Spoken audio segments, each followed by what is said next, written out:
Olá, graça e paz. Eis que tenho o prazer de vos cumprimentar com a doce paz do Senhor Jesus Cristo. Eu sou o irmão em Cristo, pastor José Freire, e você está aqui no canal Uma Visão Além. E no dia de hoje nós vamos falar um pouquinho sobre o arrebatamento da igreja. Mas antes disso, eu gostaria muito que você se inscrevesse no nosso canal, que você ativasse o sininho, deixasse o seu like, compartilhasse os nossos vídeos com mais pessoas e, claro, desse o seu like, que é muito importante para o nosso canal. Dê like, compartilhe, visualize os nossos vídeos, que isso é importante.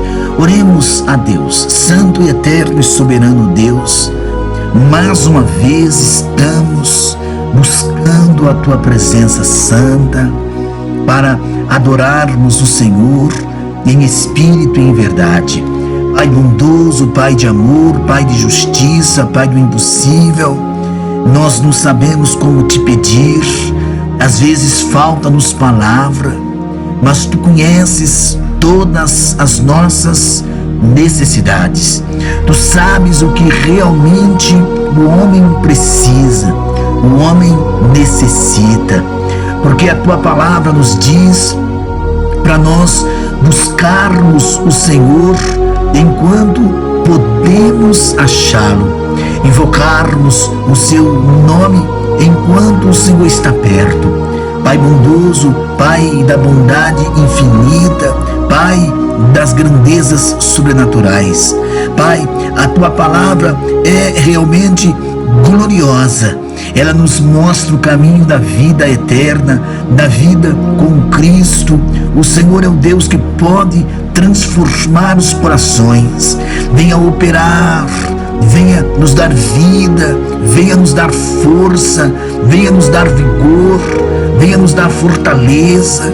Senhor, neste instante, eu oro por esta pessoa enferma, por esta pessoa acamada no hospital, em um leito. Eu oro também por esta pessoa que se encontra triste, abatida, depressiva, angustiada, amargurada. Que seja transformada esta tristeza, esta amargura em alegria, de vitória, de comunhão, de intimidade com Deus. Eu te apresento os casais, as crianças, os jovens.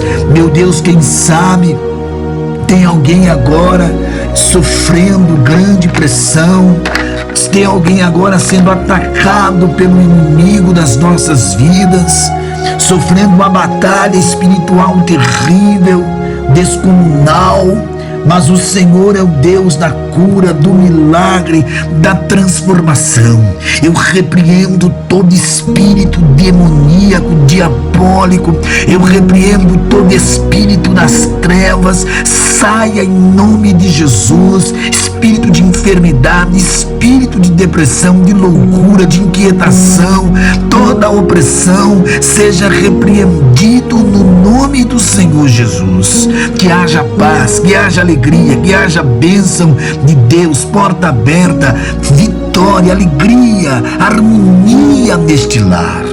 Eu te apresento os ministros da Tua palavra, a obra missionária, o trabalho missionário da igreja. Em nome do Senhor Jesus, é o que eu te peço no dia de hoje. Queridos irmãos e irmãs, se inscrevam no nosso canal, ative o sininho, dê like, compartilhe, mas visualize o vídeo todo.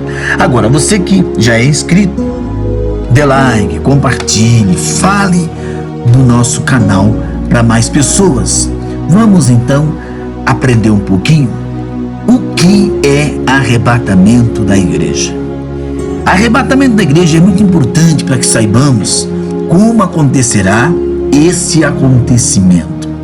O arrebatamento da igreja trará vários benefícios para os salvos, entre eles, estaremos para sempre com o Senhor, 1 Tessalonicenses 4,17, reinaremos com Cristo, 2 Timóteo 2,12, e teremos os nossos corpos transformados, 1 Coríntios 15,51. Esses são apenas alguns tópicos que iremos conversar no dia de hoje. Segunda vinda de Jesus e arrebatamento da igreja. Nós temos que separar essas duas coisas. Muitos confundem a segunda vinda de Cristo com o arrebatamento da igreja.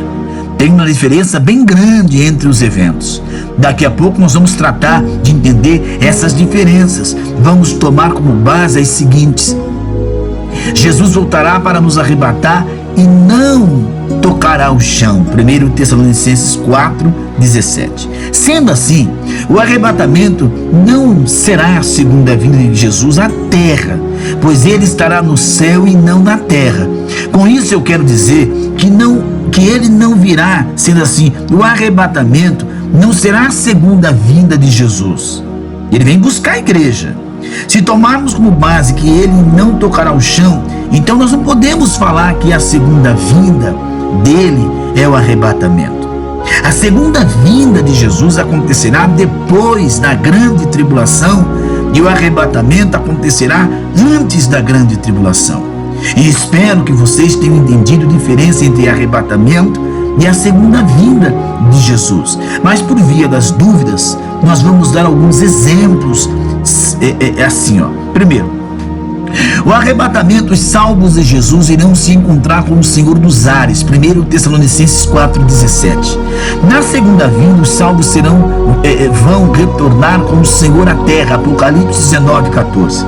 O arrebatamento ocorre antes da tribulação. Apocalipse 3, verso 10 e 1 Tessalonicenses 5:9. A segunda vinda de Jesus acontecerá depois da grande e horrível período da tribulação, que vai de Apocalipse 6 até o capítulo 19. O arrebatamento é a retirada dos santos em Jesus da terra como um ato de libertação. 1 Tessalonicenses 4:13 e 5:9. A segunda vinda inclui a remoção dos incrédulos como um ato de julgamento. Mateus 24, 40, 41.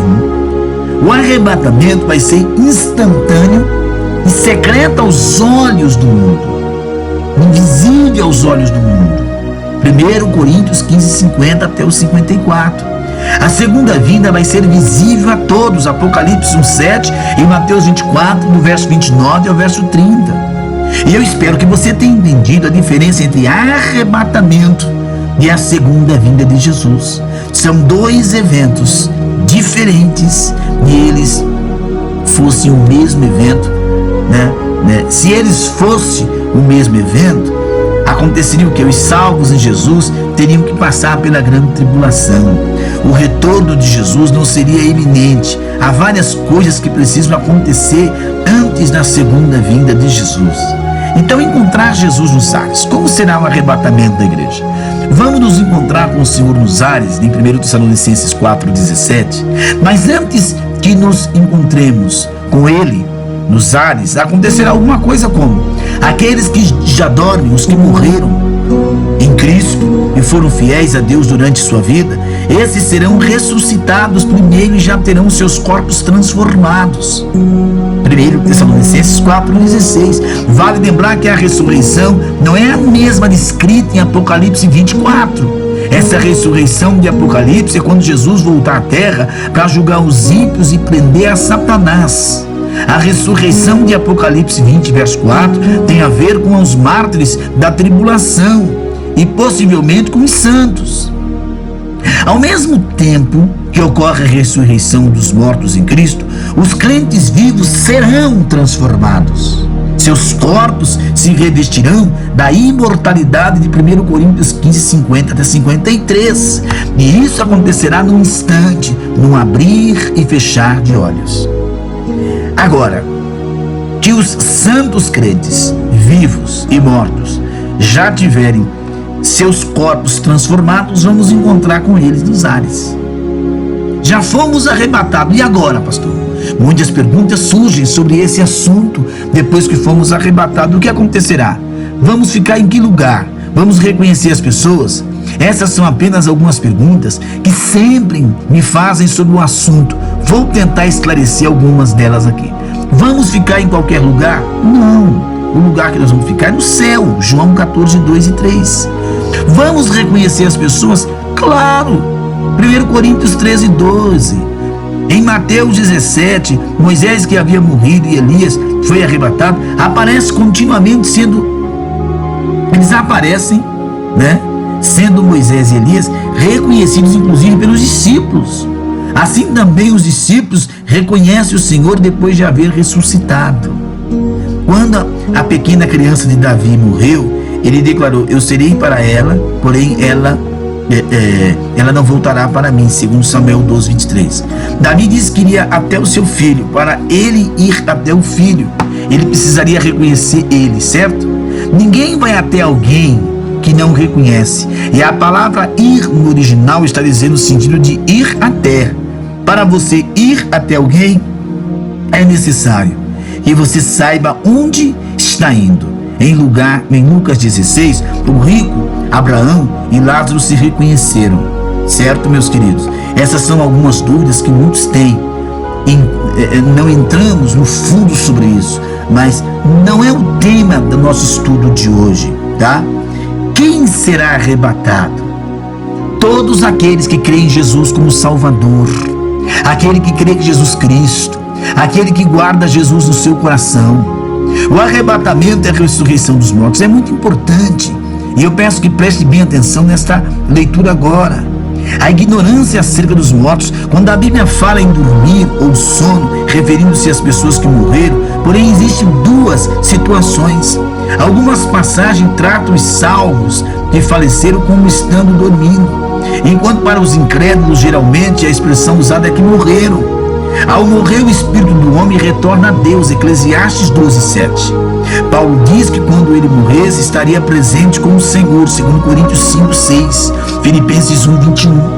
Mesmo acontece com os espíritos dos homens ímpios, eles permanecem conscientes, sofrendo tormento, Lucas 16:19. A ideia básica da palavra morte é separação. Existem várias mortes. Vou destacar duas delas. A morte material significa separação do corpo e do espírito. A morte espiritual significa a separação do homem com Deus. Quando eu morro, eu não deixo de existir, mas de fato a minha alma e o meu corpo são separados, meus amados. Vamos ler alguns versículos sobre a morte. Salmo 115, os mortos não louvam o Senhor. Salmo 146, quando o espírito sai do corpo, o corpo volta à terra. Salmo 89, ninguém vive ao poder da sepultura. A primeira e a segunda ressurreição, uma dúvida, né, muito frequente é acerca da primeira e da segunda ressurreição. E eu vou tentar esclarecer essa dúvida agora. A primeira ressurreição em Daniel 12:2. A gente consegue entender que existem dois povos que ambos serão ressuscitados, porém o destino deles são diferentes, e vai ficar para a vida eterna e o outro para a vergonha e o horror eterno. Todos irão ressuscitar, porém nem todos vão para a vida eterna. A primeira ressurreição segue o mesmo princípio da colheita, dividido, né? Pelo menos três partes. Primeira parte, as primícias. A ressurreição de Cristo e de muitos santos do Antigo Testamento, chamado de primícias dos mortos, de 1 Coríntios 15, Mateus 27. Jesus e aqueles santos ressurretos são os primeiros molho de trigo colhido, tá? Levítico 23 e 1 Coríntios 15, 23. Jesus foi o grão de trigo que caiu na terra, morreu e produziu muitos frutos. João 12, 24. A segunda fase, a grande colheita, refere-se à ressurreição dos mortos que acontecerá no período do arrebatamento da igreja. E você se lembra que os que morreram em Cristo serão ressuscitados? E então esta é a segunda fase da ressurreição. 1 Coríntios 15, 51 e 52. A terceira fase, os rabiscos da colheita, tá? A terceira fase da ressurreição, que muitos às vezes não entendem, às vezes não compreendem, ficam fazendo confusões em suas mentes. Então, meus queridos, nós precisamos entender que as coisas dos céus são puras e maravilhosas. A terceira é a ressurreição daqueles que pereceram a vida eterna. É aqueles que um dia brincaram com as coisas de Deus, brincaram com a salvação que há em Cristo Jesus, não quiseram Cristo como Senhor e Salvador. Por isso eles morreram e vão ressuscitar para o juízo final, para serem lançados no lago de fogo e enxofre. Então, queridos, o arrebatamento da igreja é para os salvos que estão em Cristo Jesus. A segunda vinda é para Jesus, por fim, na grande tribulação, iniciar o milênio de 1000 anos do governo de Cristo sobre a terra. Não confundamos. Esperamos o Senhor e Ele cedo virá. Guarda o que tens, para que ninguém tome a tua coroa. Graça e paz.